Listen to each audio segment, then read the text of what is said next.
Hello' বন্ধুসকল, আজিকালি ল'ৰা ছোৱালীসকল কিয় টিউশ্যনৰ প্ৰতি ইমান আকৰ্ষণটো বেছি হৈ গৈছে? আজিকালি সকলোকে কেৱল টিউশ্যন লোৱাই দেখা পাওঁ, কিন্তু আমি যদি চাবলৈ যাওঁ টিউশ্যন লোৱা আৰু নোলোৱা ল'ৰা ছোৱালী, আমি টিউশ্যন নোলোৱা ছোৱালী আমি বিচাৰিয়ে নাপাম কিজানি। চাৰিওফালে কেৱল টিউশ্যন লোৱা ছোৱালী, লোৱা ছোৱালী বা ল'ৰা, কেৱল কেৱল ভৰ্তি কৰি আছে ল'ৰা ছোৱালী টিউশ্যন লোৱা। কিয় ইমান টিউশ্যনৰ প্ৰতি আগ্ৰহটো বাঢ়ি গৈছে? তাৰমানে টিউশ্যন নোলোৱা ছোৱালী আমি কিয় বিচাৰি নাপাওঁ? আহকচোন এই বিষয়ে আমি অলপমান আলোচনা কৰোঁ। মানে টিউশ্যনটো এনেকুৱা নহয় যে আমি যেনেকৈ ভাত নাখাই থাকিব নোৱাৰোঁ, টিউশ্যনটো সেনেকুৱা নহয়। টিউশ্যনটো এইটোও নহয় যে আমি তাৰমানে টিউশ্যন নল'লে যি আমি নাজনা দেখিম বা টিউশ্যন ল'লে যি পাৰ্গত হ'ম সেইটো নহয়। টিউশ্যন এইকাৰণে লোৱা যায় যে আমি তাৰপিছত কি বুজি পোৱা নাই, নাজনা সেই বস্তুটো বা কিছু নাজনা কথা জানিবৰ কাৰণে টিউশ্যনটো লওঁ। বাট টিউশ্যনটো এইকাৰণে লোৱা যায় যে স্কুল বা কলেজত কিবা বস্তু শিকাইছে আমি ভালকৈ বুজি পোৱা নাই বা পাৰা নাই, সেই বস্তুৰ কাৰণে আমি টিউশ্যনটো লওঁ। বা টিউশ্যনটো এনেকুৱাও কৰিব নালাগে যে বস্তুটো এই টিউশ্যনৰ শিক্ষকজনে সকলো প্ৰশ্ন উত্তৰ দিলা, আমি সেইবিলাক লৈ ঘৰত মুখস্থ কৰিলোঁ, কৰি পেলাই এইবিলাক হয় মুখস্থ কৰিলোঁ, কৰি উঠি পৰীক্ষাত ডাইৰেক্ট লিখি থৈ আহিলোঁ। তো এনেকুৱাৰ কাৰণে টিউশ্যনটো ল'ব নালাগে, কাৰণ আমি যেতিয়া মুখস্থ কৰি লিখিলোঁ পৰীক্ষাত হয় ঠিকেই নম্বৰটো বেছিকৈ পাম, সদায় নম্বৰটোৰ ওপৰত চাওঁ, সদায় সকলো নম্বৰটোৱে বেছিকৈ আশাটো কৰি থাকে। কিন্তু এইটো নহয় যে আমি মুখস্থ কৰি নম্বৰটো বেছিকৈ পালোঁ, আমি মনটোত বহুত আনন্দ এটা অনুভৱ হ'ব, কিন্তু এই নম্বৰটো ভৱিষ্যতে কাম নিদিব। কাৰণ কি এতিয়া মুখস্থ কৰিলোঁ, এতিয়া মনত থাকিব, কিন্তু ভৱিষ্যতক গ'লে আমি কোনো মনত নাথাকিলে ধৰিলোঁ আমি কোনোটা জবৰ কাৰণে কোনোবাই এপ্লাই কৰিলোঁ, কাৰণ আমি যে এৰে ওপৰত ধৰিলোঁ কিবা এটা নহয় কিবা এটা প্ৰশ্ন কৰিলে বস্তু আমাৰ এৰে কোনো যে পাহৰি যাম বস্তু কোনো উত্তৰ দিব নোৱাৰিম। সেইকাৰণে আৰু আজিকালি বেছিভাগটো নম্বৰটো চাওঁৱে, হ'লে কিমান নম্বৰটো নহয়, নিজৰ কি টেলেণ্ট আছে, নিজৰ কি এক্টিভিটি আছে সেই ওপৰতে চাকৰিটো দিব বিচাৰে কোম্পানীবিলাকে। সেইকাৰণে যিমানে মুখস্থ কৰা যায় সিমান হেৰি কৰিব নালাগে, মুখস্থ কৰি নহয়, সদায় বুজি বুজি মুখস্থ কৰি আমি মুখস্থ কৰিলে ভৱিষ্যতে বস্তু মনত থাকিলে আমি যেনেকৈ কি নহওক কিবা এটা প্ৰশ্নৰ 10জন তাৰমানে এনচাৰ এটা লিখিব পাৰিম, এই যেন বুজি মুখস্থ কৰিম। সেইকাৰণে সদায় বুজি মুখস্থ কৰিব লাগে। বা ধৰি লওক কোম্পানী এটাত গ'লোঁ, কোম্পানীটোত মানুহ কি চাব, আমাক চেলাৰী 10,000 টকা দিছে, কোম্পানী যাব 20,000 টকা আমি কেনেকৈ ইনকাম কৰি দিব পাৰোঁ এইটো নাচাই, আমি 10,000 টকা চেলাৰী দি 5,000 টকা ইনকাম কৰি দিওঁ, উলিয়াই দিব। সেইকাৰণে যিমান পাৰোঁ সিমান তাৰমানে বুজি হেৰি কৰিব লাগে, তাৰমানে লিখিব লাগে প্ৰশ্ন উত্তৰবিলাক।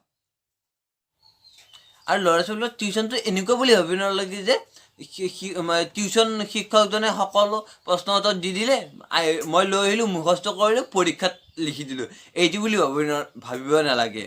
আৰু আজিকালিতো টিউশ্যনটো এটা ফেশ্বন হৈ পৰিছে, যেন মানে কি কাষৰ ল'ৰা ছোৱালীটো টিউশ্যন দিছে মইনো কিয় টিউশ্যন নলওঁ, সেনেকুৱা তাৰমানে এটা ফেশ্বন হৈ পৰিছে। আকৌ ছোৱালীটোৱে টিউশ্যনটো যাক সেইটো বেলেগ কথা, পঢ়িব যাক বেলেগ কথা, কিন্তু টিউশ্যনত গ'লে যে ফুৰিব বইটো নিশ্চয় আৰু তাৰমানে ফুৰিব যোৱাৰ বাহানাটো যেনেকৈ কি নহওক ওলবই আৰু সেই বাহানাটোৱে বিচাৰি থাকে টিউশ্যনটোৰ কাৰণে। তাৰমানে কি হয়, কিছুমান মানুহে ভাবে যে কি চাচোনক টিউশ্যন দিলেহে সি তাৰ ৰিজাল্ট ভাল হ'ব, বা টিউশ্যন নিদিলে ৰিজাল্টটো বেয়া হ'ব বুলিও ভাবে কিছুমানে। বা কিছুমানে কিছুমান মাক দেউতাকে কাষৰ ল'ৰা বা ছোৱালীজনৰ ওপৰত লগত ফেৰ মাৰি টিউশ্যনবিলাক দিয়ে যে, কাৰণ ল'ৰা ছোৱালী বা তাক হেৰি দিছে 6টা বহুত কেইটা দিছে 4টা টিউশ্যন দিছে। সেইকাৰণে ভাবে যে আমাৰ ল'ৰাটোক বা ছোৱালীটোক মই 5টা ছাবজেক্টত মই টিউশ্যন দিওঁ, কাৰণ কিয় যদি 5টা টিউশ্যন দিয়ে আমাৰ ল'ৰাটোৰ ৰিজাল্ট আৰু অধিক ভাল হ'ব।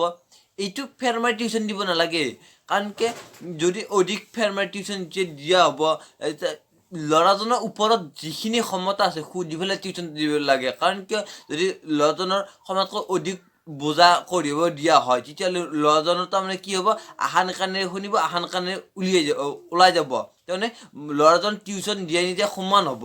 সেইকাৰণে ল'ৰাজনৰ ওপৰত মন্তব্য কৰি টিউশ্যন দিব লাগে, তেতিয়া কি হ'ব, ল'ৰাজনেও ভালদৰে নজনা কথা জানিব পাৰিব, বুজি পোৱা নাই ভালদৰে বুজিব পাৰিব। সেইকাৰণে ওপৰত তাৰমানে কি সি ল'ৰাজনৰ ওপৰত মন্তব্যটো জানিব ল'ব লাগে, মোক ইমান দিলে টিউশ্যন হ'ব, মই এইখিনি পঢ়িব পাৰিম, মই মেকআপ কৰিব পাৰিম, হ'ব। সেই ফেৰ মাৰি দিলে কি হ'ব, ল'ৰাজনৰ মগজুৱে কাম নকৰে। ধৰি লওক আপোনাক যদি 1 কাঁহী 2 কাঁহী ভাত খাবলৈ দিয়া হয়, আপুনি মাত্ৰ এক কাঁহীয়ে ভাত খাব পাৰে, তেতিয়া আপুনি নিশ্চয় বমি কৰিব। ল'ৰাজনৰ তেনেকুৱা হ'ব, আসান কাণেৰে শুনিব, আসান কাণেৰে ওলাই যাব।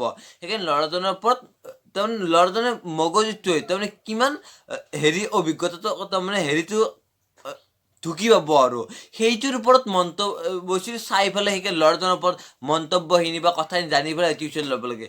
আৰু কিছুমান ল'ৰা ছোৱালী আছে সুধিব নালাগে বা টিউশ্যন দিলেই ভাল পায়, কাৰণ কি সিহঁতে ভাবে আমি ফুৰিবলৈ যাব পাৰিম, কিবা কৰিব পাৰিম, পঢ়া কোনো গুৰুত্ব নিদিয়ে। সেইবিলাক ল'ৰা ছোৱালী তেনেকৈ ভাবে। বা কিছুমান ল'ৰা ছোৱালী আছে টিউশ্যনৰ নাম বুলি কৈ পেলাই পইচা ঘৰৰ পৰা লৈ আহিব, কিন্তু সিহঁতে টিউশ্যন নলয়, নিজৰ নামত খৰচ কৰিবৰ কাৰণে টিউশ্যনটো লয় বুলি কোৱা হয়। সেইকাৰণে ল'ৰা ছোৱালী বহুত আছে সেনেকুৱা আছে, বহুত ধৰণৰ ব্যৱহাৰ কৰে টিউশ্যনৰ নামটো ইউজ কৰি পেলাই। এতিয়া আমি ভাবোঁ যে ভাল নাম ব্যৱহাৰ কৰক বা ভালকৈ ব্যৱহাৰ কৰক, টিউশ্যনটো হয় নাজানা কথা জানি লওক। সেয়ে অনুৰোধ কৰোঁ সকলোৱে টিউশ্যনটো ভাল কাৰণে ব্যৱহাৰ কৰি লওক। আৰু লাষ্টত এইটোৱে ক'ব বিচাৰোঁ যে তাৰমানে টিউশ্যনক কোনো ফেশ্বন কৰি নল'ব, ইয়াক শিক্ষাৰ মাধ্যম হিচাপে ব্যৱহাৰ কৰক। এই টিউশ্যন ফেশ্বন বুলি নল'ব আৰু আপোনালোকৰ যদি ভিডিঅ'টো ভাল লাগে তেনেহ'লে লাইক কৰক, শ্বেয়াৰ কৰক, কমেণ্ট কৰক, লগতে ছাবস্ক্ৰাইব কৰিবলৈ নাপাহৰিব। Bye bye.